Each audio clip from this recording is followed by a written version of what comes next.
of the candidates for the early rollout of Pfizer vaccines via the COVAX facility. A fifth of the population will be under the program, but more vaccines may come with more challenges, especially meeting requirements for cold storage facilities. Magkakaroon nga po sila ng inspection this coming 19 to 29 January. At magsasabit po kami ng aming eligibility list this coming January 15. Though ang deadline is January 18, we instructed all the participants na mag-submit sila ng mga requirements at mga annexes by Friday. So yun po, pagka nasubmit na po yung January 18 yung ating appeal, ay makakaroon na po ng validation ang Gavi at i-speakin po nila ng area kung prepared tayo sa Pfizer. If all goes according to plan, Pfizer may arrive in the country first, followed by Sinovac. Galvez says the government will also seal the deal with AstraZeneca tomorrow for about 20 million doses.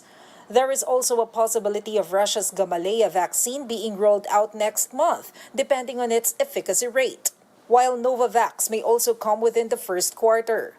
Philippine ambassador to the U.S. Babes Romualdez also says talks with Moderna for a minimum 10 million doses are in final stages, delivery of which could begin by mid-year. A number of local government units have already entered into a tripartite agreement with the UK vaccine manufacturer.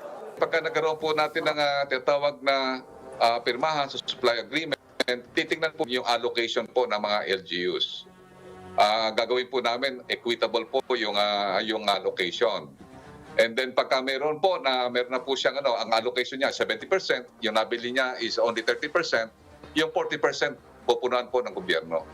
Yung mga LGU na hindi po makakabili dahil wala po silang pondo, kami po ang magpupuno ng the whole 70%. The national government has made good progress in negotiating with 7 vaccine manufacturers. These include Novavax, Pfizer, AstraZeneca, Johnson & Johnson, Moderna, Sinovac, and Gamaleya. Once approved, these 7 manufacturers can provide a total of 148 million doses for the country. The budget set for which is pegged around 82 billion pesos. Their rollout, however, would still depend on whether the FDA will give the green light. Ibig sabihin, kung ano po yung dumaan sa ating regulatory process at naaprubahan po, yun po ang bibili ng ating gobyerno. Amid all the vaccine talk, the government hopes the public won't discriminate vaccine brands like Sinovac. Kaya po namin napili ang Sinovac dahil po medyo mura po ito. Pangalawa, gagamitin po ito sa Singapore at Turkey at saka sa Indonesia. Kung ito po ay gagamitin ng mga advanced countries na katulad ng Singapore, ay palagay po natin na nakita natin na ito ay talagang effective at efficient. FDA Chief Eric Domingos said they will still look into all issues and concerns surrounding the Chinese vaccine, including the supposed smuggling of shots for PSG personnel. The Health Department already told 1PH sa Totoo Lang that the government is not playing favorites when it comes to vaccine procurement. For News 5, Maricel Halili, we are One News. Sinovac's most recent trial in Brazil only showed a 50% efficacy rate. This does not sit well with some senators who vowed to question authorities over their preference for the China-made shots. Meandros Baños with the details. Indonesian President Joko Widodo received the first dose of Sinovac Biotech's vaccine in his country. His cabinet members followed suit. This officially kicked off Indonesia's vaccination program just 2 days after Sinovac was granted emergency use approval. But new questions are arising over Sinovac's efficacy. Latest trial in Brazil shows that the vaccine is just around 50% effective after mild cases were included in the trial. This is barely enough for regulatory approval and well below the 78% efficacy rate announced in the South American country last week. Back here in the Philippines, Senator Panfilo Lacson questioned the government's supposed preference for Sinovac, citing its alleged record of suspended clinical trials. He noted that the Chinese firm has not even applied for EUA in the country. It is also the second most expensive vaccine at over 3,600 pesos per 2 doses. This, along with the shot's low efficacy rate, will be discussed during the resumption of the Committee of the Whole's hearing on the country's vaccination program. We're forced to go kung yun lang talaga available. But what if the AstraZeneca and Pfizer or Gamaleya is available, or even Sinopharm? in Sinopharma? Oh, what if that is available? Then those will be the burning issues that we will be asking on Friday. Senate President Tito Soto adds that the hearing will focus on finding solutions to allow LGUs and the private sector to directly purchase vaccines. We will insist on Friday to find a solution to that particular predicament where we are in, where a tripartite agreement is necessary. And hopefully the FDA, the Department of Health, and the IATF would be able to give us, or the CHAR, the vaccine CHAR, would be able to give us a solution to that particular issue. The committee has also invited a couple of cabinet secretaries and other groups to shed light on the matter. Among them are vaccine czar Carlito Galvez Jr., IATF Chair Secretary Francisco Duque III, WHO Country Representative Rabindra Abiyasinghe, Testing Czar Vince Dizon, FDA Director Eric Domingo, and local government leaders. Soto says they also invited a vaccine expert to explain the safety and efficacy of different vaccine brands. Reporting for News 5, Mean Los Baños, we are One News. And another question, how will these vaccines be funded? The government says it has already set aside 75 billion pesos to fund the program. Of that amount, 12.5 billion pesos will come from the 2021 budget. 62.5 billion pesos will come in the form of loans from multilaterals like the ADB and the World Bank. But with the vaccine rollout requiring 82.5 billion pesos, the Finance Department says the 10 billion peso left over from Bayanihan 2 will supplement funding. Speaking with One News, the Chief's finance spokesperson Paula Alvarez says they have yet to iron out negotiations with China's Sinovac and that prices have yet to be determined. So, hindi po natin alam kung ano yung nine-negotiate po na in terms of sa price. Kasi meron po yan, depende sa doses at saka yung storage. So baka maaari po na yung dose niya mas mura pero yung facility kung saan mo iso-store baka mas mahal. So yung cost po talaga nagva-vary. Depende po dun sa type of vaccine at saka yung deployment. Meanwhile, the Bureau of Customs is getting ready for the arrival of vaccines. Ports of entry have been alerted to expedite the process. The BOC is still waiting for guidelines on commercial importation. Marami talagang parating dyan, kaya nga we're going to put special attention to these kinds of products. Kaya nga may kautusan din si Commissioner Guerrero na to look into special processes if necessary on how to have these products expeditiously released.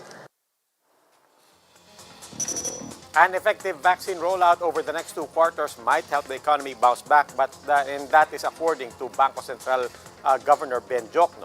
In an online forum with Business World, Diokno said the country might offset pandemic losses this year. He already expects the timely passage of the 2021 budget to push recovery. Diokno forecasts a 6.5 to 7.5% growth from last year's estimated contraction of 8.5 to 9.5%. He also sees improvements in overseas remittances and direct foreign investments. As I said, we're slowly opening up the economy, and we're confident that the economy will, while it will contract this year, and that's also true for the whole world. I think the economy is now, we're behind, the crisis behind us. We look forward to a stronger economy this year. We'll go for a quick break. When the big story returns, Congress has started talks on proposals to amend the Constitution, but some lawmakers are asking, are they in the position to convene as a constituent assembly?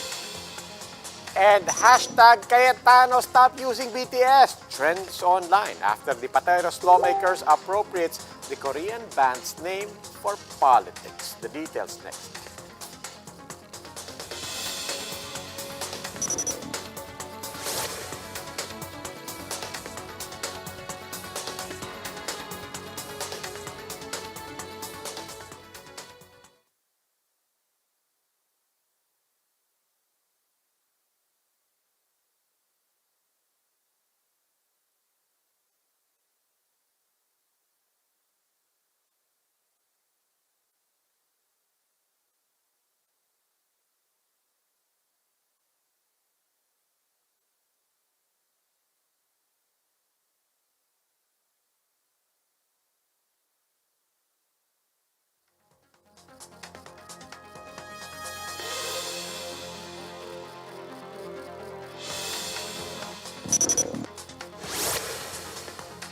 Good evening. You're still watching The Big Story, and this just in, the Health Department has confirmed that the British variant of COVID-19 has been detected in the Philippines.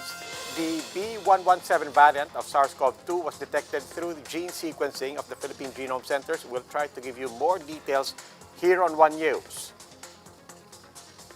Now, questions were raised in Congress today after the chair of the House Committee on the Constitutional Amendments insisted that its panel has convened as a constituent assembly. Marian Enriquez tells us more in this report. Even before lower house representatives get the ball rolling on charter change, they had to answer one important question. Have they already convened as constituent assembly? The House Committee on Constitutional Amendments believed so. Panel Chair Alfredo Garbin Jr. argues that if Congress initiates the procedure to amend the Constitution, it has entered into the exercise of its constituent powers. Every time we dealt with proposing amendments to the Constitution or revising the Constitution, we are sitting as a constituent assembly exercising our constituent power. The Constituent Assembly? Yes, we are sitting as a constituent assembly. Garbin, backed by Vice Chair Lawrence Defensor, says that 3/4 of all members of the House and Senate will vote separately on the proposed amendments on the third and final reading. However, Albay Representative Edsa Lagman quickly challenged their statements, saying that both chambers must vote jointly as members of the Constituent Assembly. That's strange to me because no committee of the Senate or of the House, including the Committee on Constitutional Amendments, can sit as a constituent assembly. Isabela Representative Antonio Albano echoes Lagman's sentiment. We can call it a committee hearing where we will propose to be convened as a constitutional assembly. But Garbin was firm with his stand. The committee clarified that it will only amend the restrictive economic provisions of the Constitution, something that an economics professor supports. We have to lay the foundation for making the Constitution become more progressive in attracting new reforms that will help the country move forward even better. Former NEDA Secretary Ernesto Pernia also favors charter change. Vietnam, which is the only Asian country that has grown positively in 2020 despite the pandemic. It was expected to grow at 1.2%. All other countries, exhibited negative growth, but Vietnam was able to grow positive, and partly because Vietnam is 100% open. If you look at the different ASEAN countries, we are the most restrictive in terms of foreign participation. Economist and Marikina Representative Stella Kimbo also supports Chacha and easing economic restrictions on foreign investments. Kung yung sinasabi po ng mga kritiko na now is not the time to do this, siguro po agree ako. Now is not the time pa. Kapon pa dapat natin ginawa. But for Ibon Foundation, addressing the lack of stimulus to help the economy recover is more urgent than amending the Constitution. This is much too late, and the economic damage from not having a real stimulus package today only means bigger problems for the economy in the years to come. Progressive groups trooped to Batasan to oppose attempts to amend the Constitution. Unahin nila ang ayuda, ang kalusugan, ang edukasyon, pagharap sa paglabag sa karapatan, hindi ang tsa-tsa. They insist that this will only serve the interests of the ruling party to forever stay in power. For News 5, Marian Enriquez, we are One News. Former House Speaker Alan Peter Cayetano received a lot of social media backlash just hours after announcing that he is forming a so-called BTS group in Congress that stands for Bayanihan, Tapang at Serbisyo. Like the BTS boy band, the so-called BTS sa Kongreso also has 7 members. These are Representatives Cayetano, El Rey Villafuerte, Dan Fernandez, Raneo Abu, Mike Defensor, Jose Antonio C. Alvarado, and Fredinil Castro. Cayetano says the BTS bloc aims to bring back focus on vaccination efforts instead of the current leadership's agenda. He admits naming the group BTS to grab attention. Well, halo naman yung reaksyon kasi yung iba nagte-text naman sa amin, welcome to the BTS Army, ipaglaban mo kami, Kuya Alan, etc. So, wag nilang haluan ng politika. So, kung nagkaroon ng konting publicity nun, negative o hindi, it's not meant to offend the fans. But Filipino BTS fans, the ARMY, are not happy with Cayetano's use of the group's name for political clout. Earlier today, the hashtag Cayetano Stop Using BTS even earned a spot in Twitter's trends list. Environment officials are now investigating establishments that may be behind the discharge of untreated wastewater in Manila Bay, but this is proving to be a hard task as some of the pipes are not even on record. Why is that? Chida Francisco explains. This drainage pipe near the Remedios drainage outfall discharges untreated wastewater into Manila Bay. It's one of the 4 illegal drainage pipes the Environment Department had discovered hidden behind the boulders along Baywalk. Ibig sabihin active. Kapag may tumatagas dyan, ibig sabihin may pinanggagalingan.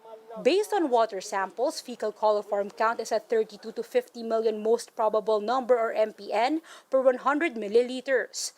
The standard level for swimming is 100 MPN per 100 ml. The DNR has already sealed one of the 4 illegal pipes.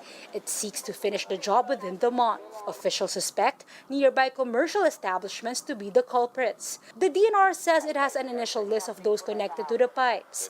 In fact, it already ordered the closure of some in the past due to environment violations. Paulit-ulit na lang. So may sanction din yon sa clean water pagka meron doon na tinatawag nila na recidivist. Na lagi na lang, magko-comply, hindi, meron ng sanction. They can be charged criminally na. And then they can be parang i-revoke na yung mga permits nila. But the agency finds it hard to pinpoint establishments. The illegal pipes are not in the records of Manila City, the Metro Manila Development Authority, and the Public Works Department. The DNR says there's a possibility that the pipes have already been constructed before the establishments in question were constructed. It just so happens that some may be inadvertently using them. The Laguna Lake Development Authority says it is now inspecting the establishments, 46 of which are priorities. May mga tumatagas admittedly na may itim na kulay. So yun nga, dahil hindi namin ma-identify kung saan nanggagaling, yung pinagbasihan na lang natin uli ay nag-isa-isa ulit tayo ng establishment to determine yung mga hindi connected sa sewer line. The DNR is also keeping an eye on 2 more areas. In this YouTube video uploaded by user Esme TV Ko, wastewater is seen flowing straight to Manila Bay. The uploader alleges nearby restaurants as sources. Hanggang dito yung sebo. Ang tubig, ang baho. Anong silbi pa ng rehabilitation kung ganito naman yung tubig na dumadaloy sa Manila Bay? The DNR has already conducted water sampling. It will also inspect establishments in the vicinity. Violators may be slapped with a cease and desist order as well as a fine of 10,000 to 200,000 pesos per day. Shaila Francisco, VR1 News. We'll go for another break. When the big story returns, 12 guests from the other hotel room visited by flight attendant Christine Tocera finally appeared before the NBI. And have you ever wondered what your dog really feels whenever they bark? Well, a dog collar might help you detect just that. The details next.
Good evening, I'm Robbie Alampay. You're still watching The Big Story, and more details emerging over the detection of the British variant of COVID-19 here in the Philippines. The B117 variant was detected in a Filipino who had arrived from the United Arab Emirates on January 7.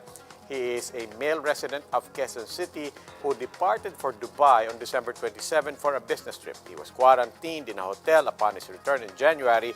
His female partner, who accompanied him during the trip, tested negative for COVID-19. They were on board Emirates flight EK332. The DOH has already secured the flight manifest for contact tracing.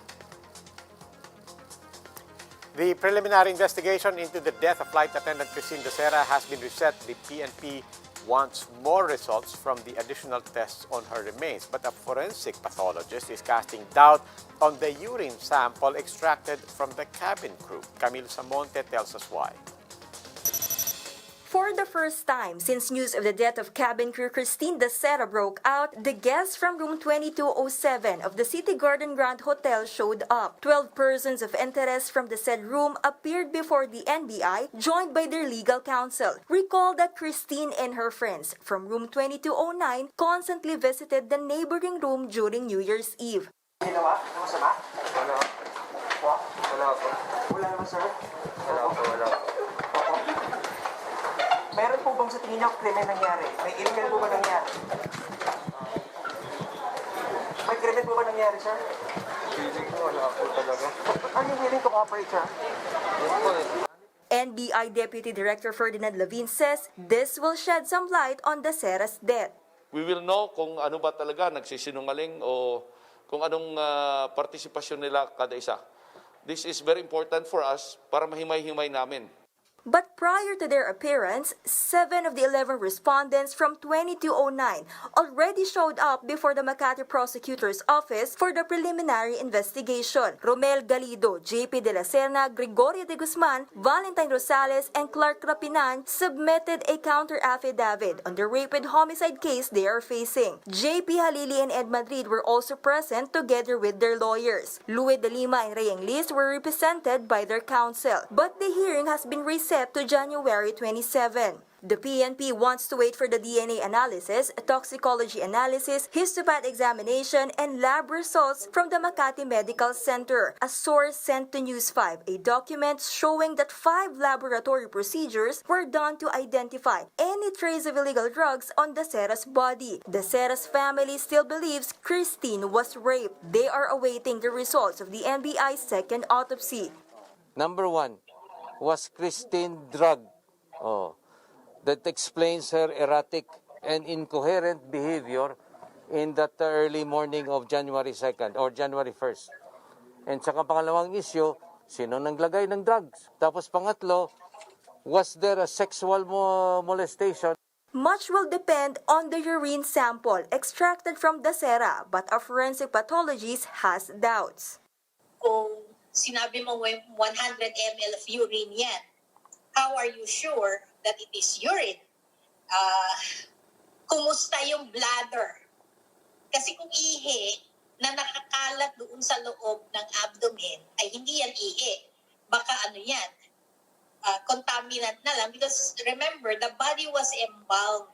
Dr. Raquel Fortun questions how a urine sample was even extracted when an earlier police report pointed to an empty bladder. Ang daming possibilities. One is, nagkamali yung una na autopsy, meron pala. Pero malaki ang implications nito because that means lahat ng nakasulat dun sa report na yun ay pwedeng mali. Respondent De La Serna already retracted his statement that there might be illegal drugs in their year-end party. Basta may pressure sila. Otherwise, di sila makakalabas. Kasi naka-detain sila that time. Attorney Abigail Portugal asserted that all her clients tested negative for drug use. For News 5, Camille Samonte, we are One News. Now time for the big stories in sports. A look at the game with Laura Lehman.